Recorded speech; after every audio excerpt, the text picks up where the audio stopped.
নমস্কাৰ পুনৰবাৰ স্বাগতম জনাইছোঁ মোৰ অন্য এটা ভিডিঅ'লৈ। পোনপ্ৰথমে মোৰ এই স্ক্ৰীণত থকা অলগত্বটোৰ কথাখিনি শুনি লওক, তাৰপিছত আপোনালোকে কমেণ্ট এটা কৰি জনাব ইয়াৰ কি ব্যৱস্থা ল'লে ভাল হয়। মই ইয়াক ৰষ্টিং কৰিবলৈ অহা নাই, ইয়াক মই সকিয়নি দিবলৈ আহিছোঁ আৰু সকিয়নি তোমাক দি দিলোঁ। তুমি শুধৰা যদি শুধৰা আৰু যদি নুশুধৰা তেনেহ'লে তোমাৰ ওপৰত কঠোৰ আইন ব্যৱস্থা লোৱাৰ সিদ্ধান্ত আমি অসমৰ ৰাইজে ল'ম।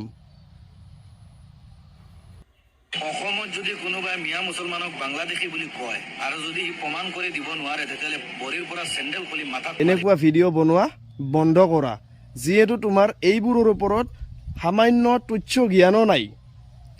গতিকে তুমি এইবোৰৰ ওপৰত ভিডিঅ' বনোৱা বন্ধ কৰা। তোমাৰ নিজা নিজা কণ্টেণ্ট আছে, তুমি তোমাৰ নিজৰ কণ্টেণ্টৰ ওপৰত ভিডিঅ' বনা। তোমাৰ টকা কামাব ইচ্ছা আছে, তুমি টকা কামা, কিন্তু অসমৰ জাতি মাটি ভেটি অসমৰ মুখ্যমন্ত্ৰী ডাঙৰীয়াক নানান ধৰণৰ অশ্লীল ব্যৱহাৰ কৰি তুমি ভিডিঅ' বনাবি, তোমাক সোধাই নেৰিম বপাই অ'। য'তেই আছা তুমি ভালদৰে থাকা।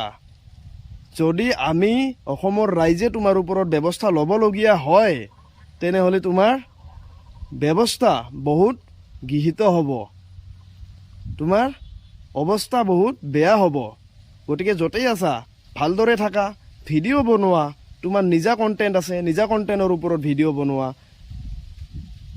অসমৰ জনসাধাৰণক তুমি জোকাই নল'বা, ঠিক আছে? কথাটো মনত ৰাখিবা। আৰু যদি তুমি ভাবিছা যে মই তামিলনাডুত আছোঁ, তামিলনাডুত মোক কেনেকৈ বিচাৰি উলিয়াব, তোমাৰ এইখিনি যদি ডিটেইলছ মোৰ তাতে আহিছে তুমি তামিলনাডুত আছা বা আছিলা, তেনেহ'লে তোমাৰ সম্পূৰ্ণ তথ্য মোৰ ওচৰত আহি থাকিব। গতিকে সাৱধান হোৱা, সাৱধান হৈ ভিডিঅ' বনোৱা। মই তোমাক ভিডিঅ' বনাব মানা কৰা নাই। তোমাৰ টকা কামাব ইচ্ছা আছে, ছ'চিয়েল ইনফ্লুৱেঞ্চাৰ হ'ব ইচ্ছা আছে, তুমি ছ'চিয়েল ইনফ্লুৱেঞ্চাৰ হোৱা, কিন্তু তোমাৰ নিজৰ কণ্টেণ্টৰ ওপৰত হোৱা। তুমি তাত অসমৰ জাতি মাটি ভেটি অসমৰ জনসাধাৰণক টানি নানিবা, নহ'লে তোমাৰ কথা বেয়া হ'ব। তুমি য'তেই নাথাকা তোমাক বিচাৰি উলিয়া। ফেচবুকত বা সামাজিক মাধ্যমৰ যোগেদি তুমি যিবোৰ মেছেজ পঠিয়াই আছা, এই মেছেজবিলাক আমি সহ্য কৰিব পৰা নাই।